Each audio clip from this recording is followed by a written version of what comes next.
Long ago, in the age of ancient kingdoms and forgotten magic, when dense forests covered much of Europe and legends were born beside roaring fires, there lived a prince whose name would echo through the centuries. His name was Siegfried. In the old German tales, he was known as a hero of extraordinary strength, a fearless warrior, a dragon slayer, a man destined for greatness. Yet like all legends, his story began not with glory, but with a young dreamer gazing beyond the horizon. Our journey begins along the mighty Rhine River. The river flowed like a silver ribbon through green valleys and ancient woodlands. Castles stood upon rocky cliffs. Villages rested beside winding roads. And deep within the forests, people whispered of creatures that belonged to an older world. Giants, dwarves, dragons, magic. Most dismissed such stories as folklore, but some believed the old powers still lingered beneath the shadows of the trees. Siegfried was born into nobility. His father ruled a prosperous kingdom, and many expected the young prince to enjoy a life of comfort. Yet from an early age, Siegfried desired adventure. He loved exploring forests, climbing hills, and listening to travelers tell stories of distant lands. The world beyond the castle walls fascinated him. As he grew older, his strength became remarkable. He could lift stones that other men struggled to move. He could ride horseback across difficult terrain for hours without tiring. And when he trained with sword and shield, even seasoned warriors took notice. But strength alone did not define him. Siegfried possessed curiosity, and curiosity often leads heroes toward destiny. One day, hearing tales of a master blacksmith who lived deep within the wilderness, Siegfried decided to leave home. The blacksmith was said to possess unmatched skill. Some claimed he could forge weapons capable of cutting through stone. Others whispered that he knew secrets passed down from magical beings. Whether these rumors were true hardly mattered. The young prince wanted to learn. His journey carried him through towering forests where sunlight filtered through ancient branches. Birdsong echoed through the trees. Mountain streams sparkled beneath the morning sun. Yet beneath the beauty of the wilderness lurked danger. Wolves watched from distant ridges. Bandits hid along forgotten roads. And old mysteries slept beneath the earth. Eventually, Siegfried reached the forge. The blacksmith was a stern and powerful man named Mime. His workshop stood among towering pines, surrounded by smoke and the ringing sound of hammers striking steel. When Siegfried arrived, he asked to become an apprentice. Mime studied the young prince carefully. The blacksmith saw determination in his eyes, and perhaps something else, a spark of destiny. Reluctantly, he agreed. Life at the forge was difficult. Days began before sunrise. The heat of the furnaces was relentless. The work demanded strength, patience, and discipline. Yet Siegfried thrived. He learned how to shape metal, how to sharpen blades, how to understand the hidden character of steel. Months passed, then years. The prince gradually transformed into a formidable warrior. One evening, while working beside the glowing furnace, Siegfried overheard travelers discussing a terrifying creature, a dragon. According to the stories, the beast lived deep within a forest known as the Dark Wood. Entire villages feared it. Livestock vanished. Travelers disappeared, and no warrior who challenged the creature had ever returned. Most people treated the tale as a warning. Siegfried saw it as a challenge. The thought of facing a dragon stirred something deep within him. Not arrogance, not recklessness, but a desire to test himself against the impossible. When he told Mime of his plans, the blacksmith became alarmed. Many stronger men have tried, he warned. None survived. But Siegfried's decision had already been made. The next morning, armed with a newly forged sword, he departed for the dark wood. The forest earned its name honestly. Massive trees blocked much of the sunlight. Mist drifted between twisted roots. Strange sounds echoed among the shadows. As Siegfried ventured deeper, even the birds seemed to disappear. An unnatural silence settled over the woods. Hours passed. Then came a distant sound, a low rumble, like thunder hidden beneath the earth. The ground trembled slightly, leaves rustled, and from behind a wall of ancient trees emerged the creature of legend. The dragon. Its scales were dark as iron. Its eyes glowed like molten gold. Smoke curled from its nostrils. Each breath sounded like the bellows of a giant forge. The beast was enormous, far larger than any creature Siegfried had imagined. For a brief moment, even the young hero felt fear. Yet courage is not the absence of fear. It is the decision to move forward despite it. Siegfried drew his sword.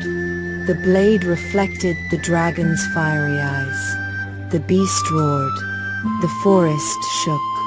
And one of the greatest battles in German legend was about to begin.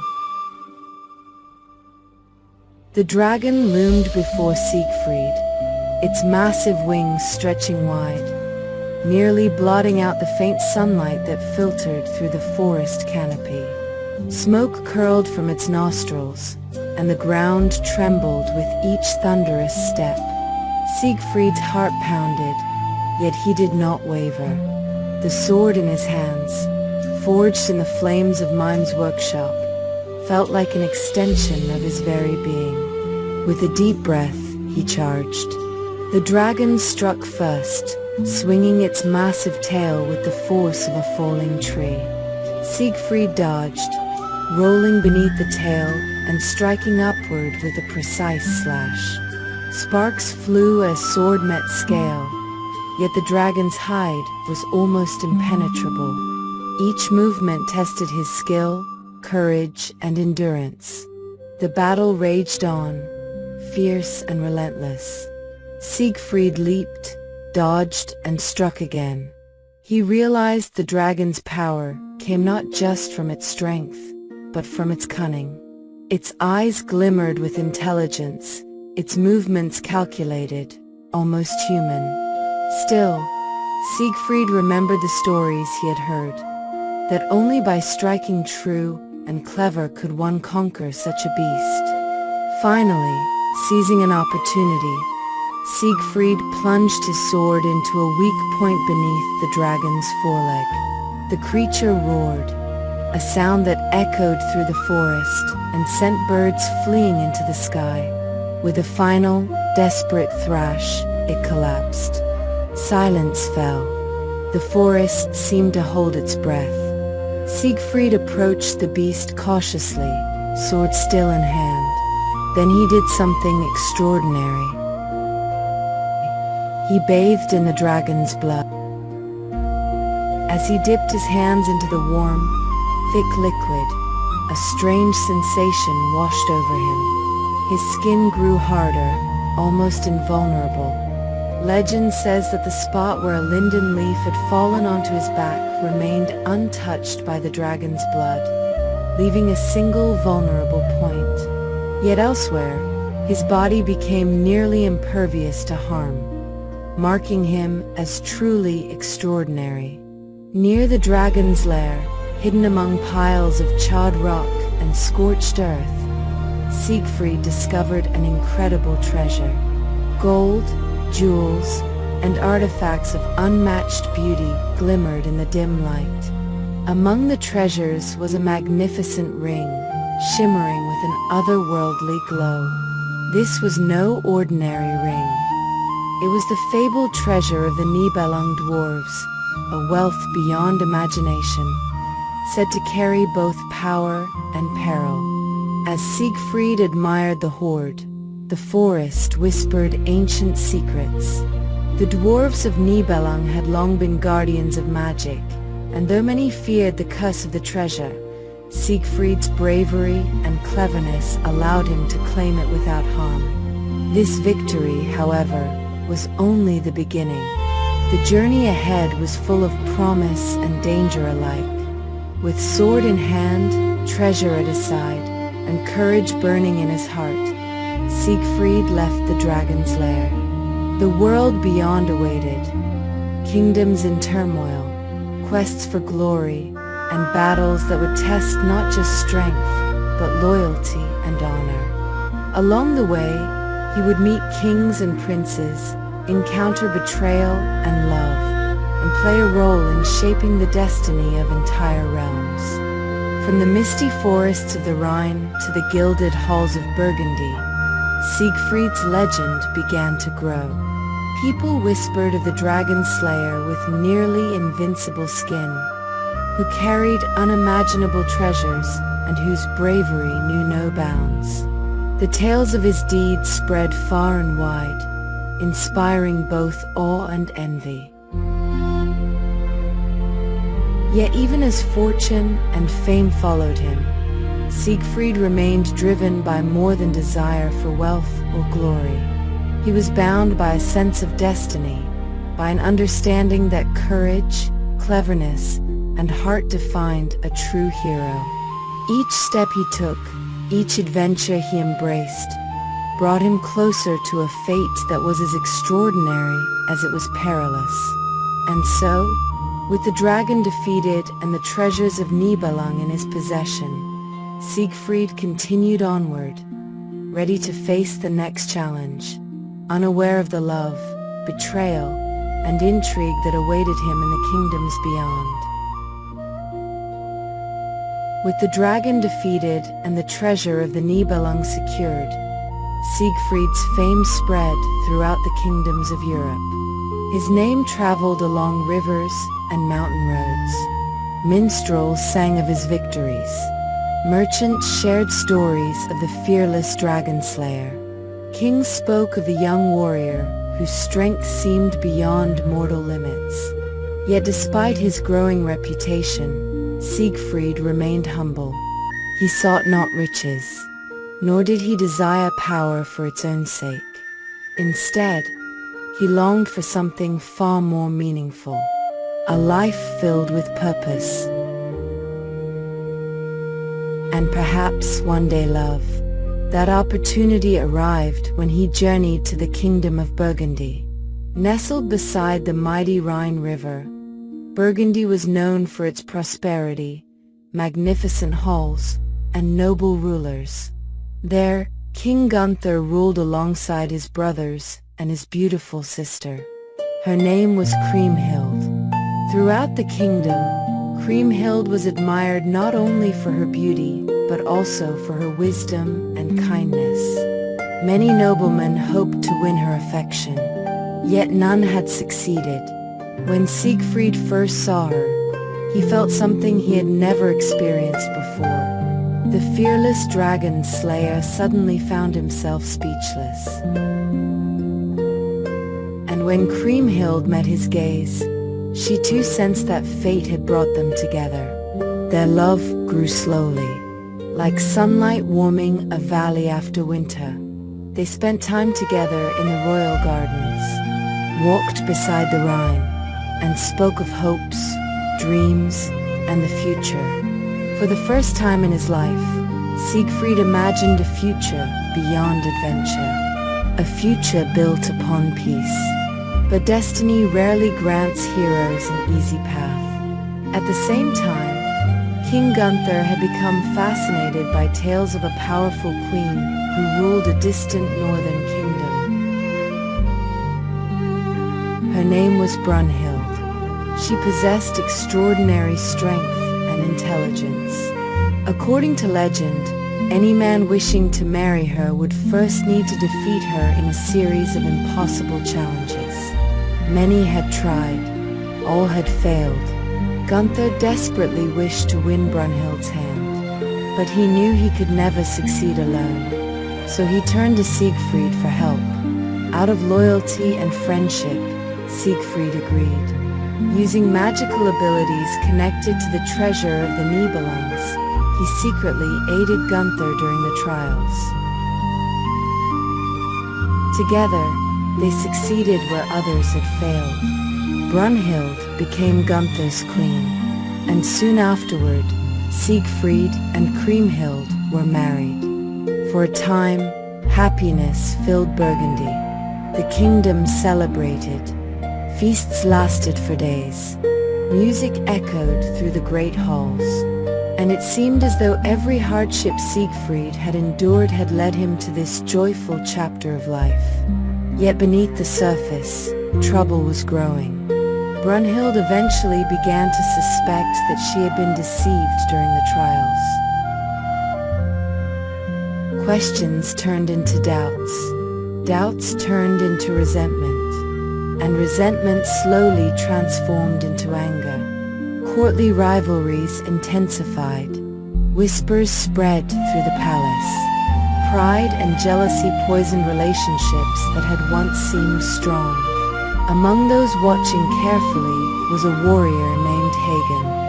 Hagen was one of Burgundy's most respected knights, loyal to the kingdom, brilliant in strategy,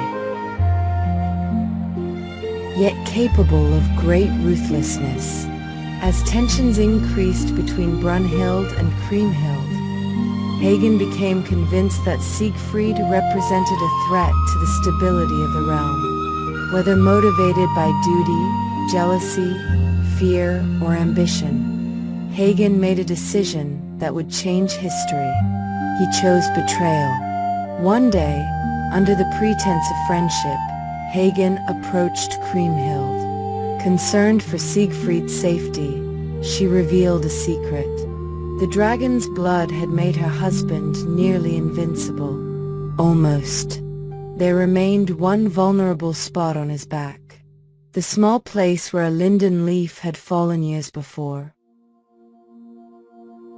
Trusting Hagen completely, Kriemhild unknowingly revealed the very weakness that would later destroy her happiness. Not long afterward, a hunting expedition was organized. The forests were peaceful. Birds sang among the trees. Sunlight filtered through the branches. Nothing suggested tragedy was near. Siegfried joined the hunt in good spirits. He laughed with companions, shared stories, and enjoyed the beauty of the wilderness he had always loved.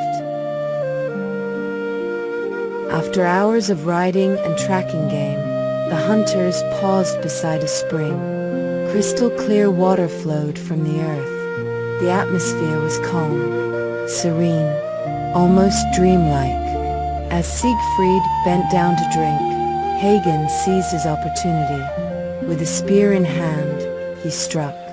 The weapon found the one vulnerable place on the hero's body, the place known only through betrayal. Siegfried staggered. Shock crossed his face, not because he feared death, but because he could scarcely believe the treachery.